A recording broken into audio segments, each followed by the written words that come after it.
Merci, Monsieur le Ministre. La parole est à Monsieur Pierre-Yves Le Borgne, rapporteur de la Commission des Affaires étrangères.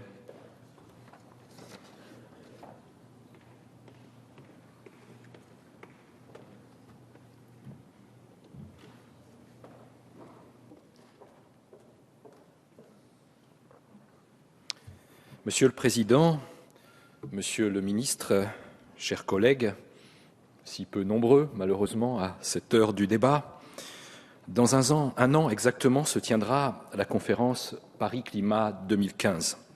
Un rendez-vous important, un rendez-vous fondateur pour notre pays, bien sûr, qui en assurera la présidence, mais un rendez-vous important d'abord et surtout pour le monde.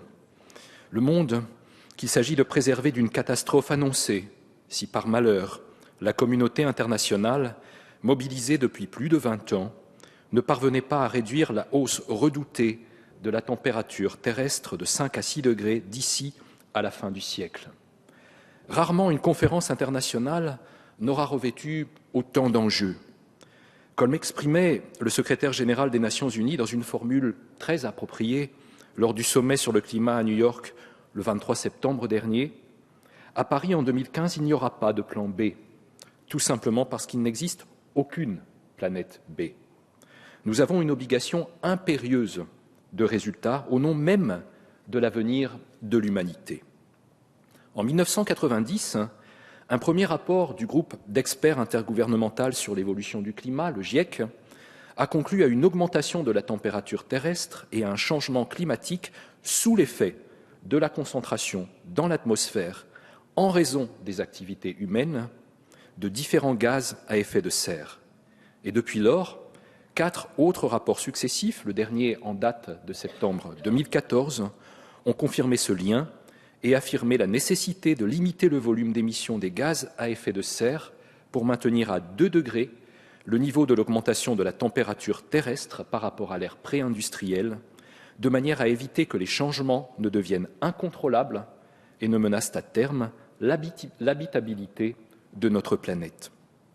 En 1992 a été adoptée au sommet de la Terre à Rio la Convention cadre des Nations Unies sur le changement climatique. Une instance de suivi a ensuite été créée pour examiner annuellement la question climatique, la conférence des parties, la COP que nous connaissons depuis maintenant toutes ces années et qui comprend aujourd'hui 195 membres. Et c'est en 1997 qu'a été signé le protocole de Kyoto qui prévoit une réduction ou une limitation des émissions de gaz à effet de serre pour les pays industrialisés et les pays à économie en transition. Entré en vigueur en 2005, il couvre la période 2008-2012, appelée première période d'engagement. La conférence de Copenhague en 2009 aurait dû permettre l'adoption du dispositif applicable à l'après-2012. Cela n'a malheureusement pas été le cas. En 2011, lors de la conférence de Durban, une procédure de négociation a été convenue par les États parties en vue d'un accord universel et contraignant. 2015 pour l'adoption du futur accord, 2020 pour son entrée en vigueur. Dès lors, ces échéances ont fait apparaître la nécessité de couvrir la période intermédiaire, comprise entre 2012 et 2020 par un instrument ad hoc. C'est l'objet de l'amendement au protocole de Kyoto, adopté lors de la conférence de Doha en 2012, qui prévoit une prolongation et, pour les États européens, un renforcement du dispositif de Kyoto pour les années 2013-2020 dans le cadre d'une seconde période d'engagement. Et c'est cet amendement qu'il revient aujourd'hui à l'Assemblée nationale d'autoriser la ratification. Le protocole de Kyoto est articulé autour de 2 objectifs. Un objectif global de réduction de 5% par rapport à 1990 des émissions des pays économiquement les plus forts et des objectifs nationaux de réduction pour ceux de ces pays qui les ont acceptés. Sur le plan technique, 3 éléments essentiels sont prévus.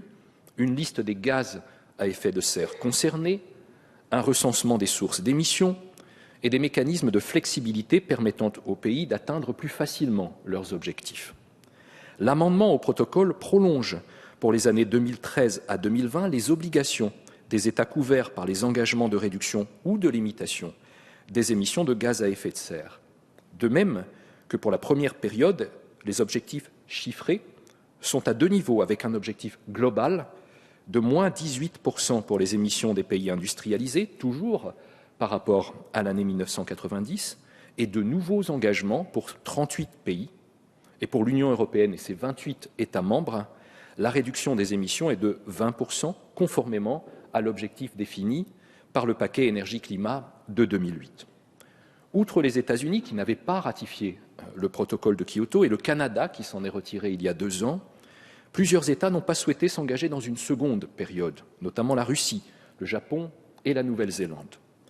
Cette deuxième période d'engagement ne concerne donc que 15% des émissions mondiales de CO2. Mais sa portée est essentiellement pédagogique et elle a de fait toute sa valeur, d'autant que l'amendement au protocole ne se limite pas seulement à une forme d'actualisation arithmétique. Il introduit dans le dispositif plusieurs éléments d'amélioration. Ainsi, la procédure permettant à un pays de relever son niveau d'ambition par rapport à l'année de référence est allégée. La question de l'air chaud, c'est-à-dire les quantités excédentaires d'émissions attribuées au cours de la première période d'engagement, est également abordée, avec l'annulation des quantités attribuées dépassant la moyenne des émissions des 3 premières années. Enfin, la liste des gaz à effet de serre est actualisée et une nouvelle règle oblige à la comptabilisation des émissions et absorptions résultant de l'affectation des terres. Je considère l'amendement au protocole de Kyoto comme un texte opportun. C'est un dispositif conforme aux engagements de la France et de l'Union européenne. La première initiative européenne avait été la mise en place, à partir de 2005, du système d'échange de quotas d'émissions pour les grandes installations émettrices de CO2. Puis l'Union a adopté en 2008, avec le premier paquet énergie-climat, une stratégie intégrée de lutte contre le réchauffement climatique, consistant pour 2020 à faire passer la part des énergies renouvelables dans le mix énergétique européen à 20%, à réduire les émissions de 20% par rapport à 1990 et à accroître l'efficacité énergétique de 20%. Ce rôle moteur de l'Union européenne a été réaffirmé tout récemment par l'adoption du second paquet énergie-climat qui, à l'horizon cette fois-ci 2030, prévoit une réduction de 40% des émissions par rapport au même niveau de 1990, une part de 27% des énergies renouvelables et un objectif de 27% d'amélioration de l'efficacité énergétique. Sans la France, sans l'Europe, il n'y aura dans un an à Paris aucun succès possible. La réussite dépendra des mécanismes d'incitation à inventer pour faciliter la rupture en matière énergétique, qui ne conduisent pas à la décroissance économique, mais au contraire à la création des richesses nécessaires pour que la lutte pour le climat serve et la planète et l'emploi. Tout dépendra de la capacité de la communauté internationale, dès la conférence de Lima, dans quelques jours, de faire passer le pic d'émissions à la majorité des pays et de tendre ensuite à un taux de réduction qui soit bien sûr volontariste, mais également réaliste. L'accord récent entre les États-Unis et la Chine est de ce point de vue un développement majeur et encourageant qu'il s'agit pour nous ici de saluer. Cependant, d'importantes questions restent toujours posées et je terminerai par celle-là. La toute première question est la définition de scénarios technologiques dynamiques. L'un des écueils de plus de 20 ans de négociations climatiques est qu'elles n'ont jamais raisonné autrement qu'à technologie constante, ce qui est une lourde erreur. Il est nécessaire de penser une stratégie reposant sur l'anticipation et la structuration du progrès technologique, notamment sur le stockage de l'électricité, sur le rendement de technologies renouvelables et sur le captage et la séquestration du CO2. Cette stratégie se doit de mieux intégrer le secteur privé, manufacturier et financier, à l'action des États et de la communauté internationale. Une telle stratégie, et c'est ma seconde interrogation, sera d'autant plus facilitée que se redressera le marché du carbone, dont le cours est aujourd'hui si bas que l'élément incitatif qui devait s'y rattacher est devenu malheureusement inopérant. Comment redresser ce marché ? Des réponses et des décisions devront être apportées l'an prochain à Paris parce que c'est fondamental. Enfin, quelle capitalisation peut-on espérer au bénéfice du Fonds vert pour le climat ? Ce fonds doit accompagner les pays en développement vers des trajectoires économiques compatibles avec l'objectif de contenir le réchauffement climatique à 2 degrés. Une conférence des donateurs s'est réunie très récemment à Berlin. Le total des financements prévus s'élève à ce jour à un peu moins de 10 milliards d'euros, 9,3 exactement, 9,3 milliards de dollars, pardonnez-moi, dont une contribution française d'1 milliard d'euros.